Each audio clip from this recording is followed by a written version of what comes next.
Estás a ouvir um podcast sobre quem não espera pelo futuro, acelera até ele. E se há alguém que sabe o que isso significa, somos nós, na Caetano Auto. Agora diz-me, quando pensas na Caetano Auto, pensas em quê? Em automóveis? Também é verdade. Mas isso é só o começo. O que fazemos é muito mais do que isso. Criamos ligações, fazemos o futuro da mobilidade acontecer. E sabias que desde o primeiro dia nunca esperámos que o futuro chegasse até nós? Corremos atrás dele, desafiámo-lo, reinventámo-lo. E é isso que nos trouxe até aqui. E é isso que nos move. Até porque acreditamos que as grandes marcas não nascem do acaso, nascem de visão, de ambição, de quem se atreve a fazer diferente. Este podcast tem o patrocínio de Caetano Auto, uma marca para a vida.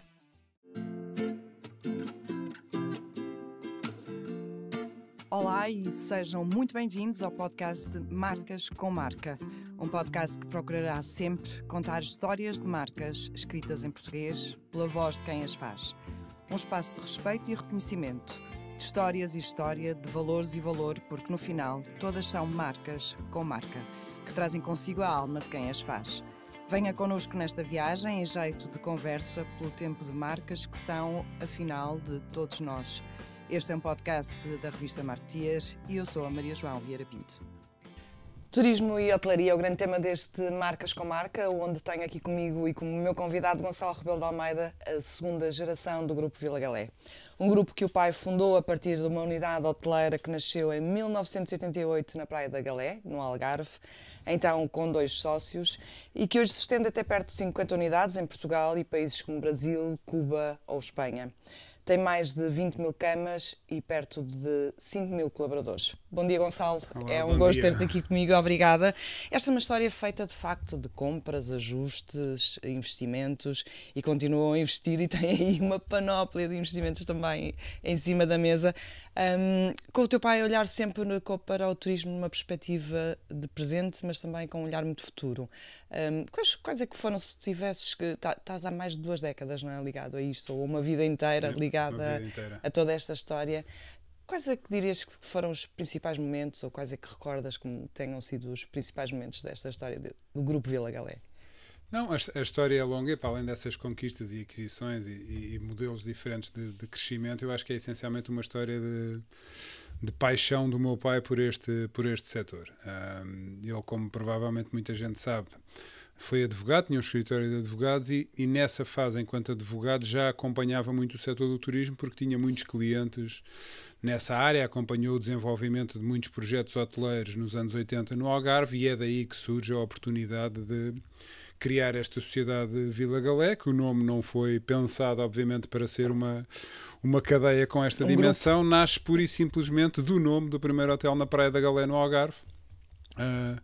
E a sociedade, que é constituída em 86, depois vem a abrir o primeiro hotel em 1988, como disseste. Eu acho que esse primeiro hotel é, efetivamente, um marco, é um desafio, é uma entrada num negócio, é o meu pai assumir-se como gestor de uma empresa, porque era diferente ser advogado de clientes que tinham empresas e que estavam a desenvolver hotéis e ter o seu próprio negócio. E, portanto, todo este crescimento tem muito a ver com a paixão e com a dedicação dele e um segredo que ainda hoje se mantém, que parece uma coisa relativamente óbvia, mas muito trabalho, muita capacidade de trabalho, horas infinitas dedicado ao estudo destes assuntos e sempre com um desejo, que eu acho que isso também justifica, que é uma ambição de fazer sempre mais e melhor. E, portanto, cada vez que concluímos um hotel, ficamos sempre a pensar o que é que podemos fazer melhor no próximo, o que é que podemos fazer diferente, e ir tentando ler aquilo que são algumas tendências, algumas são passageiras, tendências de decoração dos hotéis, com os estilos de decoração vão mudando, mas no fundo este ADN de capacidade de trabalho, de espírito de inovação, e acho que uma preocupação também grande com os recursos humanos, acho que esteve sempre presente na história. Eu diria que assim como grandes marcos, temos o primeiro hotel, depois obviamente que ali o segundo e o terceiro também não deixam de ser desafiantes, porque quando se tem um hotel e se compra o segundo está-se a dobrar a capacidade e portanto são sempre alguns saltos, há ali uma aquisição. É um grande passo, não é? É um grande passo, o primeiro e o segundo são hotéis feitos de raiz, mas o terceiro hotel já é uma aquisição de um hotel existente, onde já tivemos que absorver as estruturas, e portanto isto passa-se ali em 93. Eu venho a entrar para o grupo em 96 e, portanto, ainda estava no último ano de Direito. E depois entrei a full-time ali a partir de 97, comecei também pela área jurídica. E eu acho que os passos foi, à medida que fomos também abrindo, eu acho que os passos têm a ver, por um lado, quando alargámos a área geográfica, portanto, quando passámos do Algarve para a zona de Lisboa, por exemplo, em 96 e 97, com Cascais e Estoril, foi um novo desafio. Entrar também no mercado corporate, não ser só o mercado de lazer, portanto, teve aí alguns desafios. A ida para o Porto em 99 e, portanto, mais uma nova geografia. Portanto, começámos a ter uma dispersão geográfica que também foi um desafio. E depois o grande salto para o Brasil. E o salto do Brasil acontece em simultâneo com outro salto aqui relevante, que foi o desenvolvimento do Clube de Campo no Alentejo, que hoje em Portugal há muita oferta no Alentejo, em herdades, turismo rural, fala-se muito, turismo da natureza, mas nós estamos a falar que nós fizemos o primeiro projeto hoteleiro com dimensão em Portugal em 2001.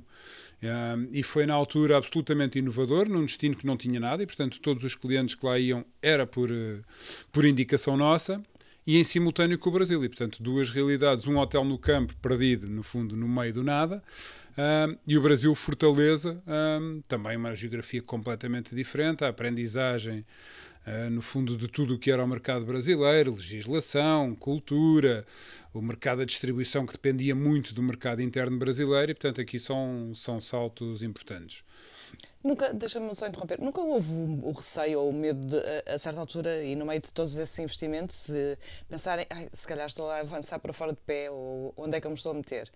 Não, nunca sentiram receio de há algumas, dar um passo maior que a perna? Sim, e algumas coisas, houve recuso em operações que podíamos ter feito em determinada altura, que nos foram apresentadas e que decidimos não avançar. E, portanto, por exemplo, quando ficámos ali em 98 com o Ampálios em Vila Moura, que é um hotel de uma dimensão grande e é uma das bandeiras do grupo, tivemos a oportunidade de comprar em simultâneo um outro grande hotel de Vila Moura de 5 estrelas, e aí foi dos momentos em que, se calhar os dois é demais, vamos ficar só com um. Portanto, sempre com algum risco, mas eu costumo dizer que também com muita cautela de não dar passos maior que a perna.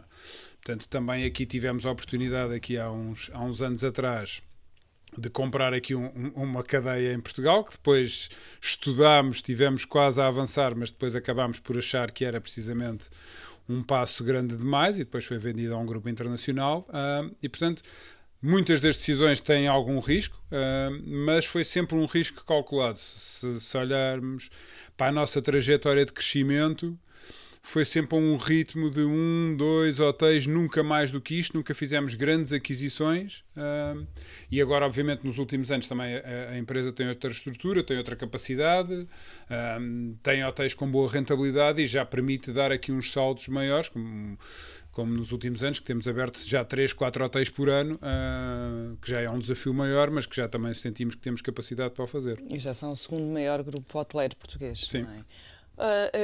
Há pouco dizias, o pai é formado em Direito, tu também. Sim. Foi para a hotelaria, tu também. E eu também. Isto aqui é um paradigma, isto é uma empresa familiar. Há uma filosofia de família e de trabalhar o grupo de forma diferente.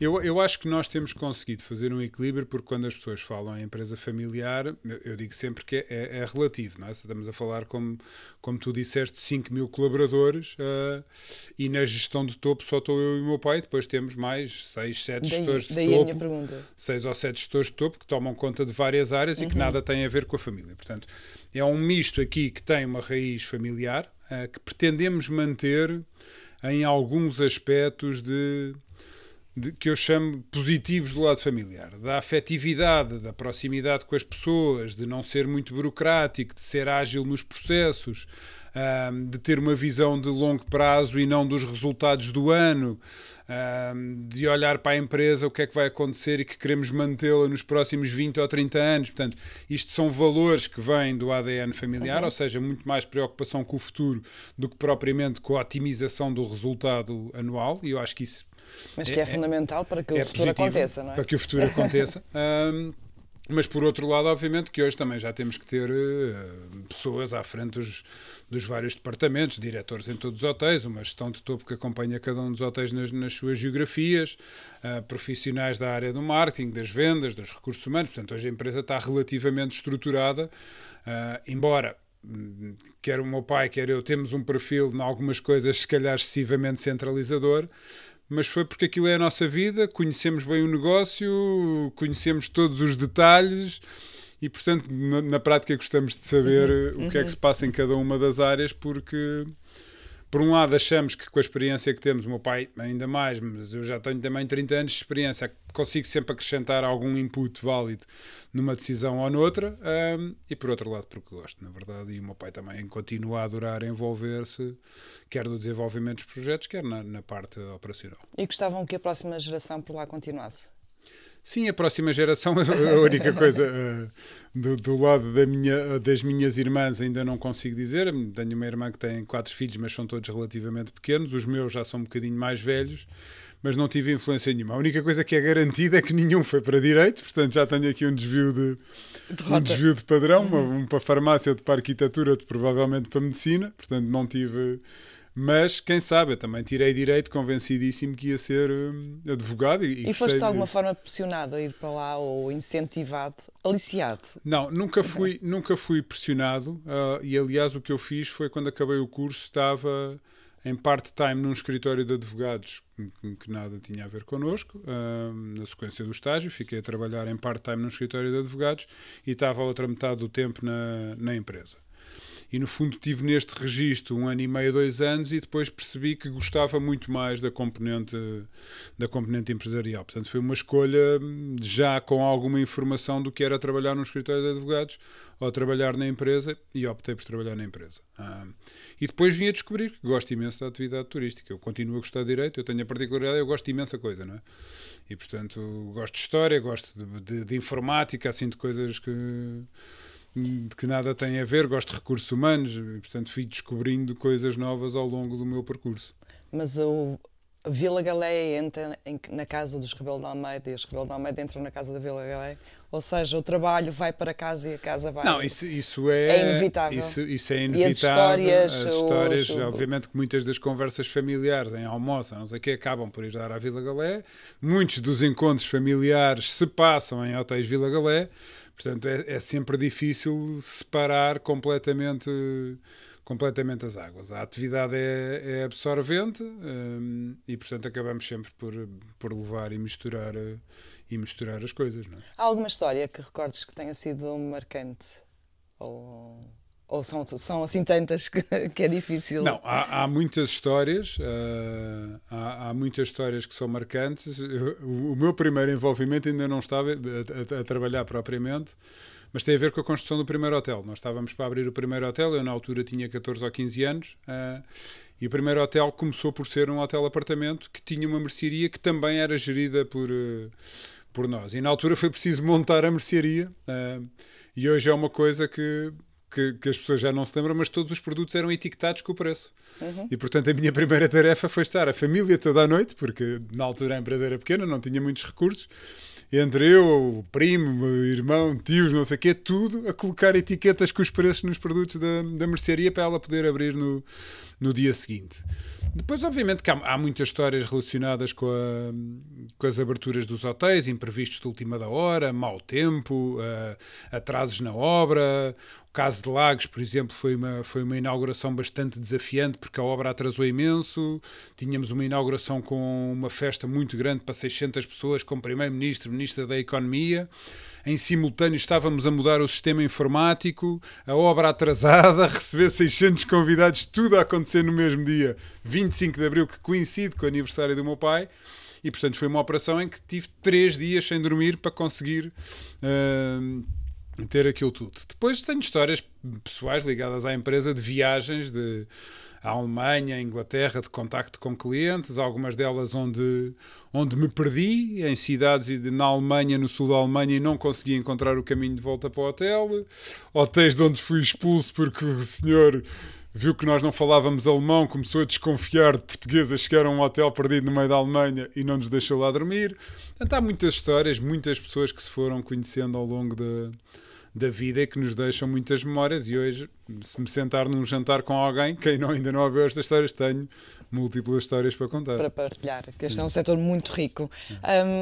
E vocês, há bocadinho, logo no início da nossa conversa, dizias que, de facto, têm vindo a crescer, têm vindo a continuar a investir e há todo aqui um pipeline de investimentos em cima da mesa. Qual é a vossa estratégia de expansão exata neste momento, Gonçalo?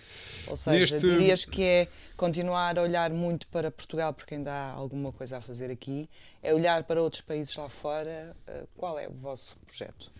Sim, no imediato continuamos com projetos para desenvolver em Portugal e no Brasil. São duas geografias onde Portugal estamos desde sempre, no Brasil desde 2001, e continuamos a achar que são paraísos que ainda com oportunidades de crescimento. Obviamente o Brasil, pela dimensão territorial e porque também temos menos hotéis, poderá vir a ter mais oportunidades, mas Portugal, nesta estratégia que temos vindo a seguir, quer de hotéis históricos e hotéis que resultam da recuperação do património histórico, e de alguma dispersão geográfica ir para zonas menos óbvias, continuamos a achar que há aqui algumas oportunidades. Espanha, a entrada em Espanha o ano passado não pretende ser apenas um caso isolado e, portanto, neste momento queremos entrar em Espanha e poder fazer um caminho em Espanha semelhante ao que fizemos no Algarve. Estamos com a estratégia de Cuba, temos um hotel, andamos em negociações para ficar com mais hotéis. Acho que Cuba tem imenso potencial turístico, precisa neste momento de alguma ajuda e de algum apoio. No fundo é um bocadinho, acreditamos que no futuro pode vir a ser um destino novamente com grande sucesso e, portanto, depois há alguns países da lusofonia que também nos atraem. Cabo Verde sempre esteve no radar, nunca se veio a concretizar nenhuma oportunidade. Moçambique é um bocadinho um sonho adiado, mas eu diria que tudo o que é mundo lusófono e latino poderá estar aqui dentro do horizonte de expansão. Não vou dizer que a Ásia ou o resto da Europa não poderá ser uma hipótese, mas mais longínqua, não é? Eu diria que o nosso ADN, as características da própria empresa, como nos queremos afirmar enquanto marca e os valores da marca, estão muito ligados à lusofonia e que pode ser estendido, ou seja, como é que vocês identificam os mercados onde é que querem entrar? Sim. É por aí. Sim. No fundo, o Brasil... O Brasil é uma obsessão, não? O Brasil não é uma opção, mas é um mercado que foi difícil, onde obviamente e continua a ter bastantes desafios, mas o processo de aprendizagem hoje facilita-nos e a nossa presença e até a notoriedade da marca no Brasil é bastante elevada. Nós opção no bom sentido, sim, claro. Nós temos dado o vosso grande investimento lá. 11 hotéis, não somos a maior rede hoteleira no Brasil, porque há redes com mais dimensão, mas muito focadas em hotéis de cidade, mas somos a maior rede de hotéis de resort e, portanto, ninguém tem tantos resorts no Brasil como nós. Portanto, nós encontramos essa franja de mercado, temos ali um target de uma classe média, média alta, que tem uma dimensão muito grande no Brasil, que tem respondido muito bem ao nosso produto e, portanto, encontramos ali um posicionamento que faz com que... E depois porque o Brasil tem características, no fundo, quando nós avaliamos destinos turísticos que têm paisagem, natureza, clima, história, gastronomia, música, o Brasil tem tudo. Portanto, é um destino turístico bastante completo. Muitos clientes têm uma visão redutora que é só sol e praia. O Brasil é um bocadinho mais do que sol e praia. Eu acho que esse processo de descoberta de outro Brasil é muito interessante e que nós gostávamos de fazer parte desse caminho. Por isso é que estão a investir no interior, então. Para além do Vila Galé, tem também Santa Vitória. Sim. Para quem não sabe, eu sei, mas para quem não sabe, é toda uma estrutura ligada à gastronomia, aos vinhos. Sim. Como é que nasce esse projeto? O projeto de Santa Vitória nasce quando desenvolvemos este primeiro hotel no Alentejo, que na altura se chamava Clube de Campo. Hoje Clube de Campo é o conjunto todo, mas são 3 hotéis dentro da mesma propriedade. E ele nasce ligado precisamente a este projeto turístico. No fundo é um projeto de enoturismo, começa por ser um projeto de enoturismo. A propriedade era muito grande, 1620 hectares, e optámos na altura por entender que fazia sentido entrarmos num outro negócio que tinha uma vertente que era complementar da hotelaria, mas que podia funcionar como negócio autónomo. Plantámos 130 hectares de vinha. Hoje a Santa Vitória produz qualquer coisa como 1 milhão de garrafas que coloca no mercado. Uma parte significativa está nos nossos hotéis em Portugal, no Brasil, Espanha, e portanto há uma parte do produto que está nos hotéis, mas há outra parte do produto que é para exportação ou no mercado. Entretanto, a paixão pelo vinho é um bocadinho que é uma paixão pelos hotéis.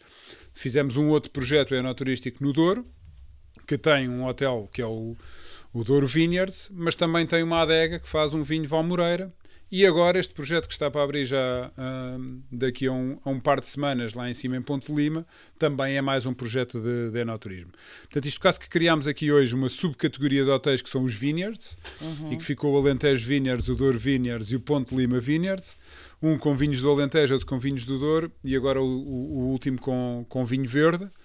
E isto permite-nos, no fundo, eles estão sempre ligados a enoturismo, ou seja, nós queremos manter esta ligação, achamos que é um bom casamento. É um segmento que tem crescido, até este crescimento do mercado americano tem ajudado a potenciar aqui o crescimento do enoturismo, mas são simultaneamente projetos autónomos que têm que ser viáveis enquanto unidades de negócio.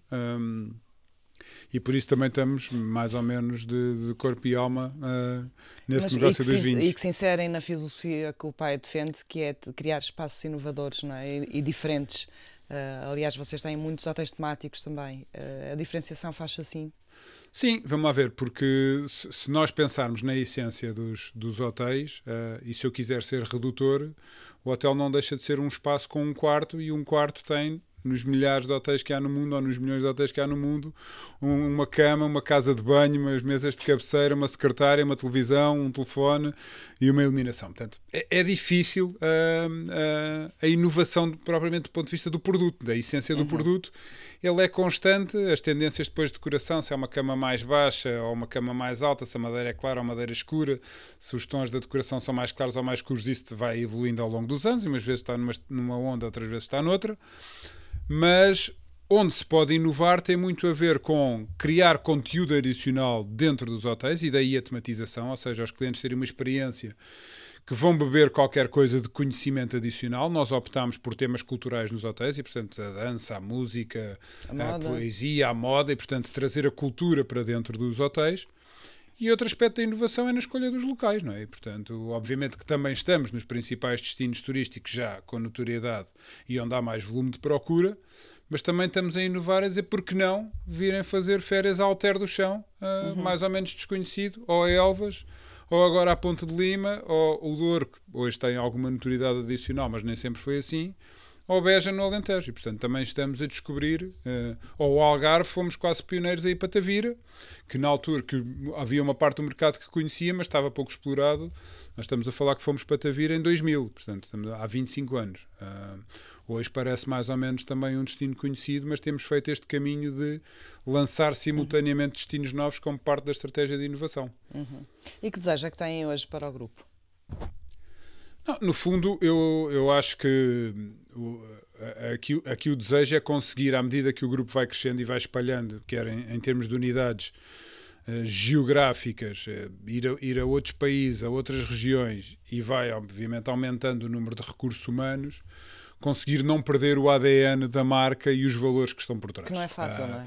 Que, obviamente, é muito mais fácil quando se tem poucas unidades e se tem mais proximidade, quando começa a haver esta dimensão, fazer com que haja uma série de embaixadores que bebam os mesmos valores e que o transmitam a todas as equipas, é um dos desafios, e é simultaneamente um desafio e um desejo que isto perdure. Obviamente que há coisas que vão evoluir, a decoração dos hotéis, as localizações, e portanto há coisas que vamos evoluindo, mas há valores que estão por trás, esta componente empática, da simpatia, do tipo de relacionamento, da desburocratização. Há aqui alguns valores, da rapidez, da capacidade de trabalho, há aqui alguns valores que no fundo foi o que justificou o crescimento e o sucesso da empresa, e que não se podem perder mesmo com esta dimensão. E esse é um dos desafios e um dos desejos. Gonçalo, este podcast é Marcas com Marca.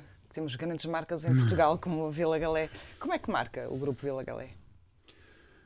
Eu acho que o Grupo Vila Galé marca por ter conseguido criar um produto relativamente consistente, que as pessoas conseguem identificar hoje quando entram num hotel, que é um Hotel Vila Galé, independentemente hoje da localização ou da tipologia do hotel, e tendo eles personalidades próprias, consegue-se perceber que há ali um padrão da marca, com uma ambição de nos mantermos fiéis a este princípio de proximidade com o cliente, de um relacionamento entre as equipas e os clientes relativamente próximo.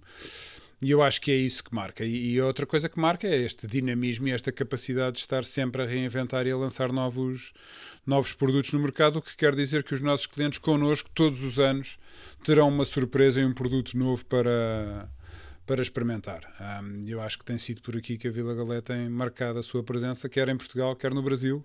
E não é fácil num país onde há marcas fortes a nível nacional, que são conhecidas do consumidor, como é o caso da Vila Galé. E grandes grupos internacionais. Pronto. Mas ter uma marca que chega ao consumidor final de outra geografia já são muito menos as marcas portuguesas. E, portanto, e aí acho que o caso do Brasil deu-nos uma outra notoriedade.